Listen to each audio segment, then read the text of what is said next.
সামান্য একটা ছোট্ট ভুল সন্ধ্যাবেলায় যদি করেন তাহলে বাড়িতে আর্থিক সমস্যা জীবনেও মিটবে না, আপনার শরীর ঠিকঠাক হবেই না, সবসময় রোগ ভোগে ভুগবেন এবং সমস্যা বাড়বে। শিশু বা ছোট বাচ্চা যদি বাড়িতে থাকে পড়াশোনায় তার জীবনেও মন বসবে না যদি সন্ধ্যার পরে এই ভুল কাজগুলো করেন। কি কি ভুল কাজ, ভিডিওটাকে শেষ অবধি দেখতে থাকুন। দেখুন, সামান্য কাজ, কিন্তু সন্ধ্যার পর ভুল করেও করবেন না, ভুল করেও করা উচিত নয়, তাহলে কিন্তু বাড়িতে অর্থ থাকবে না। তো বাস্তুশাস্ত্র কেবল দালান কোঠা তৈরি বা দিক নির্ণয়ের জন্যই ব্যবহার করা হয় তা নয়। বাস্তুশাস্ত্র আমাদের প্রতিদিনের জীবনকে আরও স্মুথ করে, প্রতিদিনের লাইফস্টাইলকে বেটার করে, আর্থিক সমস্যা থেকে আমাদেরকে বাঁচায়, শারীরিক সুখ প্রদান করে। তো এই বাস্তুশাস্ত্র আমাদের প্রতিদিনের আচার আচরণের একটা দর্পণ। তো অনেক কিছু বলছে বাস্তুশাস্ত্র, এর মধ্যে একটা আছে ঘর সবসময় ঝকঝকে তকতকে করে রাখার মতো একটা গুরুত্বপূর্ণ টিপস, সেটাও বাস্তুশাস্ত্র দিচ্ছে। তো দেখুন, মা লক্ষ্মীর আশীর্বাদ পাওয়ার জন্য অন্যতম প্রধান শর্ত হচ্ছে একটাই, সেটা হচ্ছে আপনি যে বাড়িতে বসবাস করেন সেই বাড়ির বাস্তুকে ঠিক করুন আর সেই বাড়িকে ঝকঝকে পরিষ্কার করে রাখুন সব সময়, তাহলেই মা লক্ষ্মী আপনার বাড়িতে বিরাজমান থাকবে। সে আপনি বছরে 4 বার করে পুজো দিন না দিন পরের ব্যাপার, কিন্তু বাড়িঘর পরিষ্কার করে রাখতে হবে। তো এই যে পরিচ্ছন্নতা, এটাই কিন্তু হলো আমাদের প্রধান হাতিয়ার, আমাদের নিত্যসঙ্গী ঝাড়ু। এই ঝাড়ুর টিপস আজকে এই ভিডিওতে বলতে চলেছি।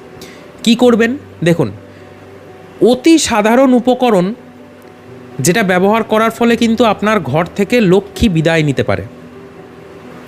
বাস্তুশাস্ত্র মতে ঝাড়ু ব্যবহারের সঠিক সময় আছে, সঠিক নিয়ম আছে, তা যদি না জানেন মা লক্ষ্মী বিদায় নেবে। শাস্ত্র বলছে যে ঘর ঝাড়ু দেওয়ার শ্রেষ্ঠ সময় হলো একদম ভোরবেলা, ঘর ঝাড় দেওয়ার ভোরবেলা বা সকালবেলা ঘুম থেকে উঠে। আগেকার মা কাকিমারা দেখবেন তাই করতেন, সকালবেলা ঘুম থেকে উঠে মারুলি দিতেন, ঘর ঝাড় দিতেন, কিন্তু তারা সন্ধেবেলা কোনো দিনও দেননি। তো এই সন্ধেবেলা যদি ঘর ঝাড় দেন তাহলে কিন্তু বিপদ অনিবার্য।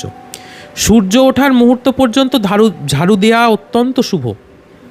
সূর্য যতক্ষণ উঠছে ততক্ষণ আপনি ঝাড় দিতে পারেন বাড়িতে, কোনো সমস্যা নেই, কারণ এতে রাতভর জমে থাকা অশুভ শক্তি ঘর থেকে বিদায় নেয়। কিন্তু সূর্য অস্তের পরে যদি আপনি ঝাড় দেন তাহলে মহাবিপদ। হিন্দু শাস্ত্র মতে সন্ধ্যা বা গভীর রাতে ঝাড়ু দিলে মা লক্ষ্মী গৃহ ত্যাগ করেন। এর ফলে কেবল আর্থিক অনটন নয়, বরং ঘরে নিত্য অশান্তি লেগে থাকে, সদস্যদের দীর্ঘস্থায়ী অসুস্থতা বেড়ে যায়। ঝাড়ু রাখার ক্ষেত্রেও করার নিয়ম আছে। বাস্তু মতে ঝাড়ু কখনো সবার চোখের সামনে খোলা জায়গায় ফেলে রাখতে নেই। ঝাড়ু এমন জায়গায় রাখবেন যেন সেটা আড়ালে থাকে। গুছিয়ে ঝাড়ুটিকে রেখে দেবেন, ভালো করে বেঁধে রেখে দিতে পারেন, কোনো গোপন জায়গায় লুকিয়ে রাখতে হবে। ঠিক যেমন আমরা আমাদের ধনসম্পদ বা টাকা কড়ি আড়াল করে রাখি, এলোমেলো বা ছড়ানো কোনোদিনও রাখি না, তেমনই ঝাড়ুকেও কিন্তু এলোমেলো বা ছড়িয়ে ছিটিয়ে সবার সামনে সম্মুখীন জায়গাতে রাখলে হবে না। আর্থিক পরিস্থিতিতে এটা কিন্তু আঘাত আনে এবং পরিবারের মধ্যে বিবাদ বাড়িয়ে দেয়, সুখ শান্তি নষ্ট করে দেয়। তো এই ভিডিওতে বলা কথাগুলো অবশ্যই মেনে চলবেন, ভালো ফল পাবেন। ঝাড়ু নিয়ে বলা কথাগুলো সমস্ত মানুষের মধ্যে ছড়িয়ে দেবেন, ভিডিওটিকে শেয়ার করে। রাধে রাধে।